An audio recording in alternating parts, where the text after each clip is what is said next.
بالله من شرور أنفسنا ومن سيئات أعمالنا من يهده الله فلا مضل له ومن يضلل فلا هادي له وأشهد أن لا إله إلا الله وأشهد أن محمدا عبده ورسوله أما بعد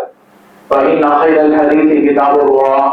وخير الهدي هدي محمد صلى الله عليه وسلم وشر الأمور محدثاتها وكل محدثة بدعة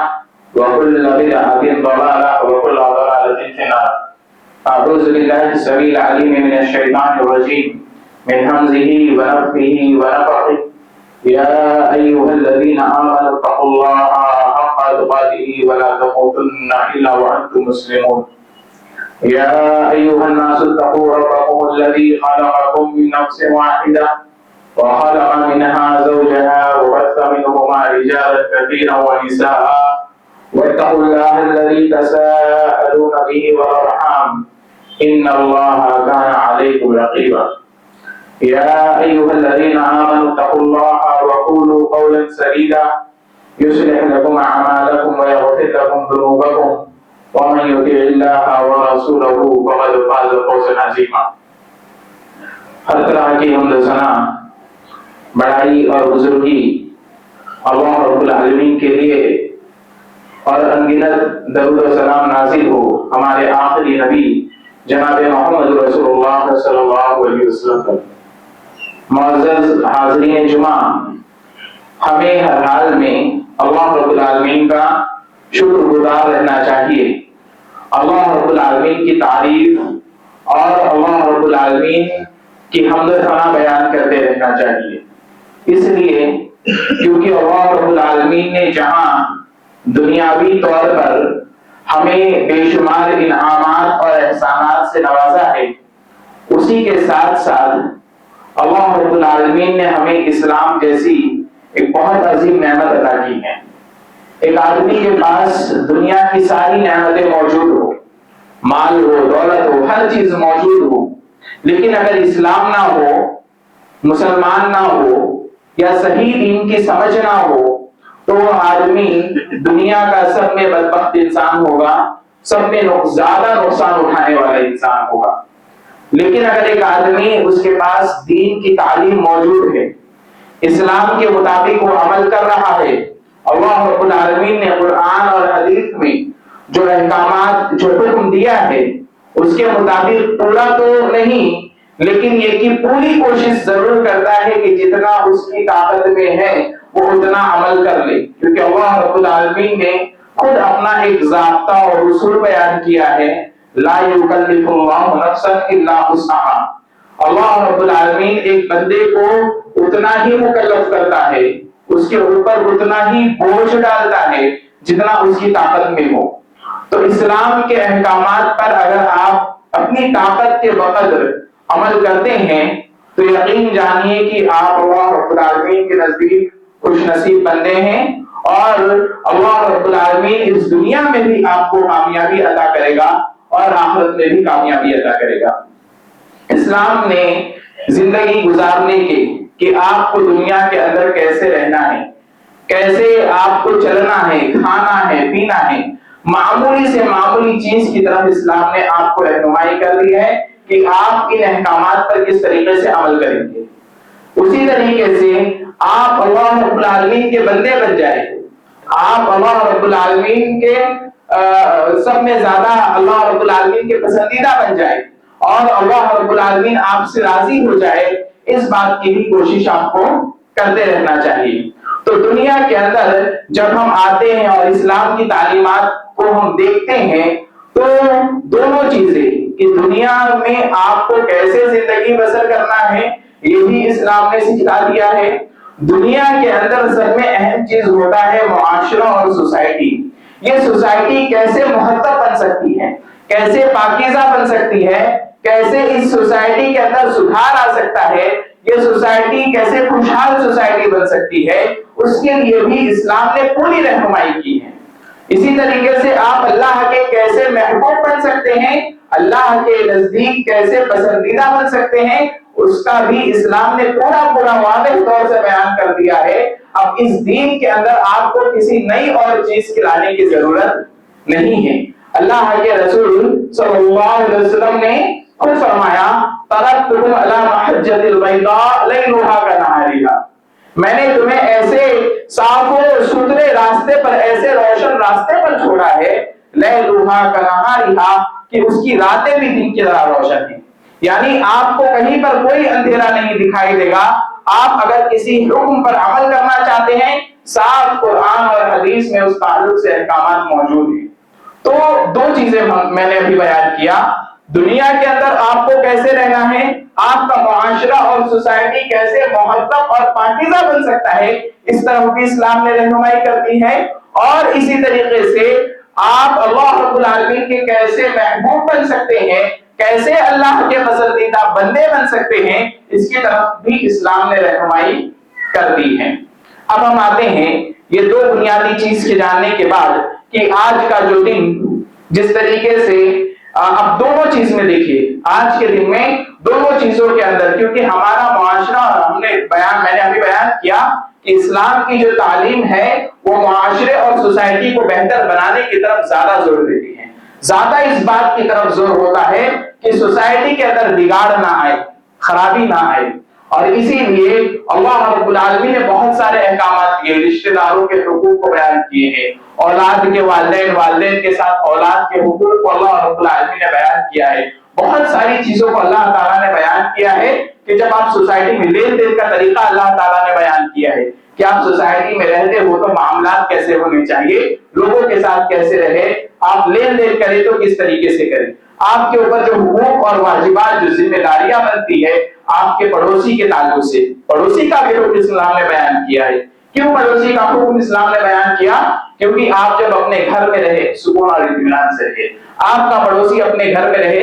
سکون اور اطمینان سے رہے، تو سارے حقوق اللہ رب العالمین نے، جانوروں کے حقوق اللہ رب العالمین نے بیان کیے کہ ایک جانور کو بھی آپ کی ذات سے تکلیف نہیں ہونا چاہیے۔ کیا آپ یہ تصور کر سکتے ہیں کہ اسلام ان ساری چیزوں کی طرف رہنمائی کرے اور گھر کو توڑنے، گھر کو برباد کرنے یا گھروں کے اندر لعنتوں کے لازم ہونے والے اسباب کی طرف اللہ رب العالمین رہنمائی نہ کرے؟ بالکل، اسلام نے اس بات کی طرف صاف طور سے اشارہ کیا ہے کہ ایک آدمی، ایک محرم، ایک آدمی جو دوسرے کے لیے حرام، دوسرے کے لیے غیر محرم ہے، یا ایک عورت جو ایک آدمی کے لیے غیر محرم ہے، دونوں ایک دوسرے کو نگاہ بھی اٹھا کر کے نہیں دیکھ سکتے ہیں۔ قل للمؤمنین یغضوا من ابصارہم، مومنوں سے کہہ دو کہ وہ اپنی نگاہوں کو نیچی رکھے، ویحفظوا فروجہم، اور اپنی شرمگاہوں کی حفاظت کریں۔ مومنہ عورتوں سے اللہ رب العالمین نے فرمایا قل للمؤمنات یغضضن من ابصارہن ویحفظن فروجہن، کہ مومنہ عورتوں سے کہہ دو کہ وہ اپنی نگاہوں کو نیچے رکھے اور اپنی شرمگاہوں کی حفاظت کرے۔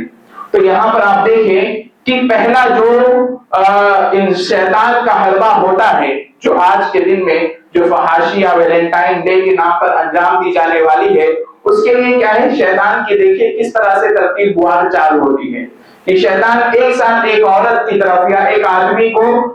کی طرف عورت کو مائل نہیں کرتا ہے، بلکہ کیا ہے، پہلے کسی اور ذریعے سے، پہلے پھول، پتہ نہیں کیا کیا لوگوں نے بنایا ہے، لیکن اسلام میں یعنی پہلے اصل جو چیز ہوتی ہے اس فحاشی کی طرف لے جانے کا جو ذریعہ اور سبب ہوتی ہے وہ ہوتی ہے نکاح۔ اسی لیے اللہ رب العالمین نے پہلے ہی اس چیز کو نیچے رکھنے کا حکم دے دیا کہ مومن عورتوں سے کہہ دو کہ اپنی نگاہوں کو نیچی رکھے، مومنہ عورتوں سے بھی کہہ دو کہ اپنی نگاہوں کو نیچی رکھے، یعنی اپنی نگاہ کو نیچی رکھنا، شرمگاہ کی حفاظت کرنا، اس کا اللہ رب العالمین نے سختی کے ساتھ حکم دیا ہے۔ اسی طریقے سے اللہ کے رسول صلی اللہ علیہ وسلم نے حضرت علی رضی اللہ تعالی عنہ کو نصیحت کرتے ہوئے فرمایا تھا یا علی لا تتبع النظرة النظرة فإن لك الأولى وليست لك الآخرة، کہ اے علی ایک نگاہ کے بعد دوسری نگاہ پلٹا کر کے نہ دیکھنا۔ آدمی راستہ چلتا ہے، کبھی کسی عورت پر نگاہ پڑ جائے یا عورت کی کسی آدمی پر نگاہ پڑ جائے تو اللہ کے رسول صلی اللہ علیہ وسلم نے فرمایا اے علی ایک نگاہ کے بعد دوسری نگاہ، یعنی اگر اچانک نگاہ پڑ جاتی ہے تو اپنی نگاہ کو فوراً نیچی کر لو، اب اس کے بعد دوبارہ تمہارے لیے دیکھنا جائز نہیں ہے۔ پہلی مرتبہ تم نے دیکھا، اللہ رب العالمین اس پر تمہاری پکڑ نہیں کرے گا، لیکن اگر دوسری مرتبہ دیکھتے ہو تو اللہ رب العالمین تمہاری پکڑ کرنے والا ہے۔ تو اسلام نے معاشرے اور سوسائٹی کو بہتر بنانے کے لیے جو بنیادی چیز تھی نکاح، اس کو ہی اللہ رب العالمین نے روک دیا۔ اللہ رب العالمین نے قرآن کریم میں آپ دیکھیں کہ بہت ہی اکثر مقامات پر اللہ رب العالمین نے نکاحوں کے نیچے رکھنے کا حکم دیا ہے، شرمگاہوں کی حفاظت کا حکم دیا ہے۔ زنا سے اللہ رب العالمین نے صاف طور سے یہ نہیں کہا کہ زنا مت کرو، ایک یا دو مقام پر ہے، ورنہ اکثر جگہ پر اللہ رب العالمین نے کیا ہے، نکاح کو نیچے رکھنے کا حکم دے دیا۔ یعنی تمہارے لیے جب دیکھنا ہی جائز نہیں ہے تو چھونا اور کسی اور حرام چیز کی طرف اپنے قدم کو بڑھانا کیسے جائز اور درست ہو سکتا ہے؟ اب یہ چیز کیا ہے جو آج کے دور میں فحاشیہ، آج کے دن میں جو فحاشیہ اور برائیاں کی جاتی ہے، اکثر یہ کیا ہے، دوستی کے نام پر ہوتی ہے نا۔ کئی مرتبہ آج کے زمانے میں دیکھیے کہ اللہ جو جیسے میں نے شروع میں کہا کہ معاشرے اور سوسائٹی اور خاندان کو مضبوط کرنے کے لیے اللہ رب العالمین نے نکاح کا نظام رکھا ہے، کیونکہ زنا کا سسٹم کیا ہے، یہ فحاشی کی طرف کوئی آدمی، جو لوگ اس گناہ کو کرتے ہیں وہ بھی نہیں چاہتے ہیں کہ ان کی ماں کسی اور کے ساتھ کوئی غلط کام کرے، ان کی بہن کسی اور کے ساتھ غلط کام کرے، تو پھر وہ اپنے لیے کیسے اس چیز کو پسند کر سکتے ہیں کہ ہم کسی اور کی ماں یا بہن یا بیٹی کے ساتھ کوئی غلط کام کرے۔ تو یہ چیز کیا ہے، یہ جو فحاشی اور برائی ہے، اس کے بارے میں بہت واضح چیزیں موجود ہے۔ ایک عام فطرت انسان، ایک عام انسان جس کا ذہن صحیح ہو، ٹھیک ہو، پاگل نہ ہو، بلکہ پاگل بھی اس چیز کو پسند نہیں کرتے ہیں، تو وہ لوگ کیا ہے، اس طرح کی آج کے دن میں جو فحاشیہ یا دوستی کے نام پر یا میسجز کیے جاتے ہیں، ان تمام چیزوں سے اپنے آپ کو روکنا اور بچائیں، اور ان فحاشیوں اور برائیوں کی طرف نہ جائیں اور نہ کسی کو جانے دیں، اور کوئی ایسا کرتا ہے تو آپ اس کو روکنے کا ذریعہ اور سبب بنے۔ تو کیوں؟ اس لیے کہ یہ جو برائی ہے یہ گھروں کو برباد کرتی ہے، خاندان کو رسوا اور ذلیل کرتی ہے، اسی طرح سے کئی سارے گھروں کے اندر پھوٹ اور اختلاف اور اسی طرح سے لڑائیاں اور فساد پیدا کرنے کا سبب اور ذریعہ بنتی ہے۔ لہذا آج کے دن میں جو دوستی کے نام پر، محبت کے نام پر جو لوگ سوچ رہے ہوں یا جو لوگ کر رہے ہوں، وہ لوگ اس چیز سے باز آ جائے، کیونکہ یہ گناہ جو دنیاوی طور پر بھی ہے اور آخرت میں اللہ کے رسول صلی اللہ علیہ وسلم نے فرمایا، ایک حدیث آپ صلی اللہ علیہ وسلم نے فرمایا کہ لن امس امرأۃ، کہ میں کسی عورت کو ہاتھ لگاؤں، اس سے زیادہ مجھے یہ پسند ہے کہ میرے ہاتھوں پر ہتھوڑا مارا جائے، میرے ہاتھوں پر ہتھوڑا مارا جائے یا کیل چبوئی جائے، اس طرح کے الفاظ اس حدیث میں ہے۔ آپ نے فرمایا یہ زیادہ مجھے آسان لگتا ہے بجائے اس کے کہ میں کسی عورت کو ہاتھ لگاؤں۔ تو اس حرام کام سے اپنے آپ کو بچائیں۔ اور اسی طریقے سے ایک حدیث بیان کر کے میں خطبے کے دوسرے حصے پر آتا ہوں۔ وہ حدیث یہ ہے کہ اللہ کے رسول صلی اللہ علیہ وسلم کو ایک دفعہ معراج کرائی گئی اور آپ صلی اللہ علیہ وسلم کو بہت سارے الگ الگ قسم کے گنہگاروں کو دکھایا گیا۔ ایک جگہ آپ صلی اللہ علیہ وسلم جب گئے تو ایک تندور تھا، تندور جس طرح سے جس میں باورچی تندوری روٹی بناتے ہیں، اس طرح کا کوئی تندور نما کوئی چیز تھی جس میں ایک آگ اوپر آتی اور اس کی لپٹ اتنی تیز ہوتی کہ اس میں جو لوگ ننگے آدمی اور عورت تھے وہ سب اوپر آتے۔ جب وہ آگ اللہ رب العالمین ٹھنڈی کرتا، کم کرتا، تو لوگ نیچے جا کر فوراً گرتے، پھر وہ آگ اوپر آتی اور پھر وہ تندور کے اندر اوپر آتے۔ اللہ کے رسول صلی اللہ علیہ وسلم نے جب پوچھا کہ یہ کون لوگ ہیں، تو اللہ کے رسول صلی اللہ علیہ وسلم کو بتایا گیا کہ یہ وہ لوگ ہیں جو زناکاری کیا کرتے تھے۔ تو زناکاری تک کوئی پہنچے یا نہ پہنچے، لیکن اللہ رب العالمین کا یہ حکم یاد رکھے کہ اللہ رب العالمین نے پہلے ہی قدم پر ایک آدمی کو روک دیا ہے کہ اس کے لیے کسی غیر محرم عورت کی طرف نگاہ اٹھا کر کے بات کرنا، کوئی اور چیز کرنا، یہ تو بہت دور، نگاہ اٹھا کر کے دیکھنا بھی جائز اور درست نہیں ہے۔ یہ وہ چیز تھی جس کے ذریعہ سے اگر ہم اس طرح کی چیزوں کو اپنی سوسائٹی سے کم کرتے ہیں، ان برائیوں کو کم کرتے ہیں، تو ہمارا معاشرہ بہتر ہوگا، ہر گھر خوشحال ہوگا، ہر گھر کے اندر جو اختلافات یا برائیاں جنم لیتی ہیں وہ سب کے سب ختم ہوگی۔ ایک چیز اور اس کے تعلق سے کہہ دوں کہ والدین کو بھی چاہیے کہ اپنی اولاد پر نظر رکھیں، اپنی اولاد پر نظر رکھے. نظر رکھنے کے ساتھ ساتھ ایک حلوہ میں آپ کو بتاتا ہوں جو اکثر اگر ہم نفسیات کی کتاب پڑھتے ہیں یا ماہرین نفسیات سے جیسا کہ میں نے معلوم کیا بات کیا تو یا یہ کہ جو واقعات لوگوں کے سامنے آتے ہیں، لوگ ہمیں فون کرتے ہیں، اپنے مسائل بیان کرتے ہیں، تو جو چیز جو نچوڑ ہمارے سامنے آیا ہے وہ یہ ہے کہ اکثر بچیوں کے ساتھ یہ معاملہ ہوتا ہے کہ ان کے والدین خاص کر کے ان کے والد جو ہے وہ اپنی بچیوں کے ساتھ بات نہیں کرتے ہیں، بیٹھتے نہیں ہیں. آپ ان کے ساتھ وقت بتائیے، اپنی بیٹیوں کے ساتھ بات کیجئے اور ان کو کیا ضرورت ہے اسے ان کے ساتھ محبت، اور پیار ایک عورت کو کیا آپ اپنی بیویوں کے تعلق سے خود غور کریں، ان کو پیار اور محبت کی ضرورت ہوتی ہے. جب پیار اور محبت کم ہوگا تب اختلافات جنم لیتے ہیں، لڑائیاں ہوتی ہیں یا دوسری برائیاں گھروں میں آتی ہے. تو پیار اور محبت جب ہوگا، آپ بیٹی بھی چاہتی ہے کہ ہمارے والد ہمارے ساتھ بات کریں. جب کوئی بھائی والد ان کی طرف سے سب کی طرف سے ڈانٹ ہی سننے ملتی ہے تو ظاہر سی بات ہے باہر کا کوئی آتا ہے، چاہے وہ کس طرح کا ہے، وہ ذات کیا ہے، کیسا رہنے والا ہے، رہن سہن کیسا ہے، چند ہنسی مذاق باتیں کر لے، وہ کیا ہے لڑکیاں ان کی طرف مائل ہو جاتی ہے. اور آج ارتداد کا جو فتنہ اٹھ رہا ہے یا یہ کہ دوسری جو برائیاں جنم لے رہی ہیں وہ خاص کر کے اسی وجہ سے ہے کہ والدین خاص کر کے والد کیا ہے اپنی بیٹیوں کی طرف توجہ نہیں دیتے ہیں. اب باپ کی حیثیت سے بات کیجئے، ان کی ضروریات کو، ان کو کیا ضرورت ہے، کیا حاجت ہے، اسے پورا کرنے کی کوشش کریں. دوسری چیز یہ تو ہوئی معاشرے اور سوسائٹی کو بہتر بنانے کی بات. ہم اللہ رب العالمین کے نزدیک محبوب اور پسندیدہ کیسے بن سکتے ہیں؟ ظاہر سی بات ہے یہ سارے احکامات بھی ہیں، اس کے ساتھ ساتھ دین کے اندر آپ وہی کام کریں جتنا شریعت نے آپ کو حکم دیا ہے، اس سے زیادہ آگے بڑھنا یہ عمل اللہ رب العالمین کے نزدیک بالکل بھی پسندیدہ نہیں ہے. سورہ غاشیہ میں اللہ رب العالمین نے فرمایا عاملۃ ناصبہ، جہنم میں جو لوگ جائیں گے ان میں کئی سارے چہرے ایسے ہوں گے جو ذلیل اور رسوا ہوں گے. عاملۃ ناصبہ، عمل کر کر کے تھک گئے ہوں گے، یعنی انہوں نے بہت عمل کیا ہوگا، بہت اللہ اپنے خالق کو راضی کرنے کے لیے انہوں نے کام تو کیا ہوگا، لیکن وہ کام کیا ہے، وہ کام وہ ایسا نہیں ہوگا جیسا شریعت نے حکم دیا ہے. لہذا اللہ رب العالمین نے کہا عاملۃ ناصبہ، عمل کر کر کے وہ تھک گئے ہوں گے. اب ہم جب دیکھتے ہیں کہ ہمارے کئی بھائیوں نے گزشتہ رات جاگا اور اسی طرح سے عبادتیں کی اور وہ یہ سوچ رہے تھے کہ ہم اللہ رب العالمین کو راضی اور خوش کر رہے ہیں، جبکہ انہیں یہ بھی معلوم ہونا چاہیے کہ اللہ کے رسول صلی اللہ علیہ وسلم نے صاف طور سے کہا ہے من عمل عملا لیس علیہ امرنا فہو رد، جو کوئی ایسا کام کرتا ہے جس پر ہمارا حکم نہ ہو وہ عمل مردود ہے. اللہ رب العالمین ایسے عمل کو قبول نہیں فرماتا ہے.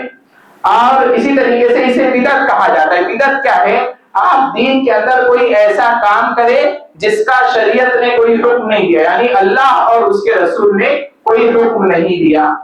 اب آپ کہیں گے عبادت کرنے میں کیا حرج ہے، عبادت کرنے میں، نیکی کرنے میں کیا حرج ہے؟ حرج یہاں پر یہ ہے کہ ایک دفعہ ہم ایک مثال ایک واقعے سے سمجھیں کہ ایک دفعہ 3 صحابی اللہ کے رسول صلی اللہ علیہ وسلم کے پاس آئے. ایک نے کہا میں دن بھر روزہ رکھوں گا، روزانہ روزہ رکھوں گا. ایک نے کہا میں پوری رات جاگ کر عبادت کروں گا، روزانہ راتوں کو پوری رات جاگوں گا اور عبادت کروں گا. ایک تیسرے تھے، انہوں نے کہا کہ میں نکاح ہی نہیں کروں گا، نکاح کروں گا تو بیوی ہوگی، بچے ہوں گے، ذمہ داریاں ہوں گی اور ان میں مشغول ہو جاؤں گا، پھر کیا ہے میں اللہ کی عبادت نہیں کر سکوں گا جیسا کہ کرنے کا حق ہے. ارادہ اچھا ہے، کوئی عمل ایسا ہے جو برا ہو، گناہ کا ہو، کوئی ایسا عمل ہے، روزہ رکھنا اچھی بات ہے، نماز پڑھنا اچھی بات ہے، نکاح نہ کرنا اس نیت سے کہ ذمہ داریاں آ جائے گی اور اللہ کی عبادت جیسا کرنے کا حق ہے ویسا نہیں کر سکوں گا. اللہ کے رسول صلی اللہ علیہ وسلم نے تینوں کو بلایا، تینوں کو آپ صلی اللہ علیہ وسلم نے ڈانٹا اور کہا واللہ اللہ کی قسم انی لاخشاکم واتقاکم من اللہ، کہ میں تم میں سب میں زیادہ خشیت رکھنے والا، اللہ کا ڈر رکھنے والا، اللہ کا تقوی رکھنے والا میں ہی ہوں. اس کے باوجود آپ صلی اللہ علیہ وسلم نے کہا میں سوتا بھی ہوں اور بیویوں کے پاس بھی جاتا ہوں میں دن روزہ بھی رکھتا ہوں، بغیر روزے کے بھی رہتا ہوں۔ تو آپ دیکھیں کہ عبادت کا صرف ہونا یہ کافی نہیں ہے، بلکہ ہماری عبادت نبی کریم صلی اللہ علیہ وسلم کے حکم کے مطابق ہونی چاہیے، شریعت کے حکم کے مطابق ہونی چاہیے، تبھی وہ عمل اللہ رب العالمین کو محبوب اور پسندیدہ ہے۔ اب ہم کیسے فیصلہ کریں گے کہ ہماری عبادت ہے یا نہیں؟ دیکھیے اس کا بہت آسان طریقہ ہے، یا ہم جو عمل کر رہے ہیں کہیں وہ بدعت تو نہیں؟ اس کا بہت آسان سا طریقہ یہ ہے کہ آپ دیکھیں کوئی ایسا عمل جس کا اللہ کے رسول صلی اللہ علیہ وسلم کے زمانے میں کیا جانا ممکن تھا، آپ صلی اللہ علیہ وسلم کے زمانے میں اللہ کے رسول صلی اللہ علیہ وسلم اور صحابہ کرام اس عمل کو کر سکتے تھے، لیکن آپ صلی اللہ علیہ وسلم نے نہیں کیا۔ اچھا، نہیں کرنے میں تیسرا نقطہ یہ ہے، تیسرا پوائنٹ یہ ہے کہ نہیں کرنے میں کوئی رکاوٹ نہیں ہونی چاہیے، نہیں کرنے میں کوئی رکاوٹ نہیں ہونی چاہیے۔ جیسے اللہ کے رسول صلی اللہ علیہ وسلم کے زمانے میں قرآن نہیں جمع کیا گیا، بعد میں جمع کیا گیا۔ کیوں جمع کیا گیا بعد میں؟ آپ صلی اللہ علیہ وسلم کے زمانے میں قرآن کریم کیوں نہیں اکٹھا کیا گیا؟ ایک رکاوٹ موجود تھی۔ رکاوٹ کیا تھی؟ رکاوٹ یہ تھی کہ کب کون سی آیت نازل ہو، کس آیت کو کہاں رکھنا ہے، ترتیب لگانا کیا ہے ایک مشکل چیز تھی، کیونکہ آیتیں کبھی بھی نازل ہوتی تھی، جبرائیل علیہ السلام نبی کریم صلی اللہ علیہ وسلم کو بتاتے تھے یہ آیت جو نازل ہوئی ہے اسے اس کے بعد رکھو، یا اس آیت کو فلاں سورہ میں رکھا جائے۔ تو ایک رکاوٹ موجود تھی، ٹھیک ہے؟ تو اگر آپ صلی اللہ علیہ وسلم کے بعد اس عمل کو کیا جاتا ہے تو یہ عمل بدعت نہیں کہلائے گا۔ تراویح کی نماز آپ صلی اللہ علیہ وسلم کے زمانے میں پابندی کے ساتھ پورا رمضان نہیں پڑھی گئی، لیکن حضرت عمر رضی اللہ تعالیٰ عنہ نے لوگوں کو حکم دیا کہ اب پورے رمضان پڑھا جائے، اور انہوں نے ایک تاریخ پر لوگوں کو جمع کیا۔ وہاں پر کیا آپ صلی اللہ علیہ وسلم کے زمانے میں یہ عمل ہو سکتا تھا؟ آپ صلی اللہ علیہ وسلم نے خود فرمایا میں نے اس ڈر سے اس تراویح کی نماز کو چھوڑ دیا کہیں تم پر یہ واجب نہ ہو جائے، مجھے یہ ڈر لگا تمہارا شوق دیکھ کر کے یہ نماز واجب نہ ہو جائے، اس لیے میں نے کیا ہے اسے 3 دن پڑھایا، اور اس کے بعد آپ صلی اللہ علیہ وسلم نے نہیں پڑھایا۔ لیکن آپ دیکھیں دوسرے اعمال جو ہے، مثال کے طور پر میں ذکر کرتا ہوں 12 ربیع الاول کا، کہ آپ صلی اللہ علیہ وسلم کی پیدائش کی خوشی منانا، کیا یہ آپ صلی اللہ علیہ وسلم کے زمانے میں ممکن نہیں تھا؟ بالکل ممکن تھا۔ آپ صلی اللہ علیہ وسلم کے زمانے میں کون سی ایسی چیز تھی جو آپ صلی اللہ علیہ وسلم کی پیدائش کو منانے سے، خوشی منانے سے روک سکے؟ لیکن کیا آپ صلی اللہ علیہ وسلم نے کیا؟ آپ صلی اللہ علیہ وسلم نے یہ عمل نہیں کیا، لہذا پتا چلا، اور کوئی روکنے والا بھی نہیں تھا۔ آپ صلی اللہ علیہ وسلم خود حاکم ہے، آپ صلی اللہ علیہ وسلم کو کوئی روکنے والا بھی نہیں تھا، اس کے باوجود آپ صلی اللہ علیہ وسلم نے اپنی پیدائش کی خوشی نہیں منائی۔ کیا ہم اللہ کے رسول صلی اللہ علیہ وسلم کے صحابہ سے زیادہ محبت کرنے والے ہیں؟ آپ صلی اللہ علیہ وسلم سے صحابہ کرام سے زیادہ کوئی محبت کرنے والا نہیں ہے، لیکن اس کے باوجود کیا انہوں نے خوشی منائی؟ نہیں منائی۔ تو پتا چلا کہ جو چیز ممکن تھی نہیں ہوئی، تو اس کے پیچھے ایک سبب تھا، سبب یہ تھا کہ اللہ رب العالمین نے حکم نہیں دیا۔ جس چیز کا اللہ نے حکم نہیں دیا وہ عمل کیا ہوگا؟ بدعت ہوگا، گمراہی ہوگی۔ آپ صلی اللہ علیہ وسلم نے خود فرمایا من احدث فی امرنا ھذا ما لیس فیہ فہو رد، جو ہمارے اس دین میں کوئی ایسا عمل داخل کرتا ہے جس کا ہم نے حکم نہیں دیا وہ عمل مردود ہے۔ لہذا آپ جان لیں کہ 15ویں شعبان کی رات میں جو لوگ جاگ کر عبادت کرتے ہیں، یا ایک دن کو خاص کر لینا، رات میں جاگ کر آپ پورے سال تہجد کی نماز پڑھیے، کوئی ممانعت نہیں، لیکن ایک دن کو خاص کر لینا پھر یہ کیا ہے؟ پھر ہمیں اس کے لیے دلیل چاہیے۔ اسی طرح سے کسی دن کو خاص کرنا روزہ رکھنے کے لیے، اس کے لیے بھی ہمارے پاس دلیل ہونی چاہیے۔ اس کی میں ایک مثال دوں کہ جمعہ کا دن کتنا عظیم دن ہے۔ جمعہ کا دن ہفتے میں سب میں عظیم دن ہے، لیکن اللہ کے رسول صلی اللہ علیہ وسلم نے فرمایا لا تختص یوم الجمعہ بین الایام للصیام، اور کما قال کہ تم جمعہ کے دن کو دنوں کے درمیان روزہ رکھنے کے لیے خاص مت کرنا۔ آپ صلی اللہ علیہ وسلم کو ڈر تھا، خدشہ تھا کہ کہیں کوئی آدمی کل کو یہ نہ کہہ دے کہ جمعہ کا دن تو بہت فضیلت والا ہے، میں اس دن روزہ رہوں گا۔ اللہ کے رسول صلی اللہ علیہ وسلم نے فرمایا جمعہ کا دن فضیلت والا ہے، اس سے انکار نہیں، لیکن جمعہ کے دن کو اگر کوئی خاص کرتا ہے تو پھر وہ خاص کر کے روزہ رکھنا اس کے لیے حرام ہے۔ جمعہ کے دن کو اگر کوئی خاص کر کے روزہ رکھتا ہے تو اس کو ثواب نہیں ملے گا بلکہ وہ گنہگار ہوگا. یہ حدیث میں ہے، صاف حدیث ہے کہ جمعہ کے دن کو روزہ رکھنے کے لیے خاص کرنا یہ بندہ اس کی وجہ سے گنہگار ہو جائے گا. تو یہاں پر آپ دیکھیے کہ اسی طریقے سے ہمارے پاس اگر کوئی ایسا دن آتا ہے کہ ہمیں لگتا ہے اس دن ہمیں یہ کام کرنا چاہیے، ہمیں اس دن روزہ رکھنا چاہیے، ہم خاص کر لیتے ہیں کسی دن کو روزہ رکھنے کے لیے، وہ عمل بدعت کہلائے گا اور اس دن روزہ رکھنا ہمارے لیے جائز اور درست نہیں ہوگا. شعبان کے مہینے میں اللہ کے رسول صلی اللہ علیہ وسلم کثرت سے روزہ رکھا کرتے تھے. 15 شعبان تک، نصف شعبان تک اللہ کے 15 نہیں 15 یعنی 1 سے لے کر 15 شعبان تک آپ جتنا چاہے روزہ رکھیں، لیکن ایک دن کو خاص کر لینا روزہ رکھنے کے لیے، پھر یہ عمل بدعت کہلائے گا اور یہ چیز گمراہی کہلائے گی، کیونکہ اس کے لیے ہمارے پاس کوئی دلیل موجود نہیں ہے، کوئی ایسی صحیح روایت بھی موجود نہیں ہے. بلکہ ایک موضوع یاد رکھیے اور ایک چیز کہ 15 شعبان کی رات میں جاگنے کے تعلق سے اور 15 شعبان کے دن میں روزہ رکھنے کے تعلق سے جتنی بھی روایتیں ہیں سب کے سب حد سے زیادہ ضعیف بلکہ موضوع روایت ہے. موضوع کا معنی یہ ہے کہ آپ صلی اللہ علیہ وسلم کی طرف جھوٹی بات منسوب کی گئی ہے. وہ حدیث اصل میں نہیں ہے،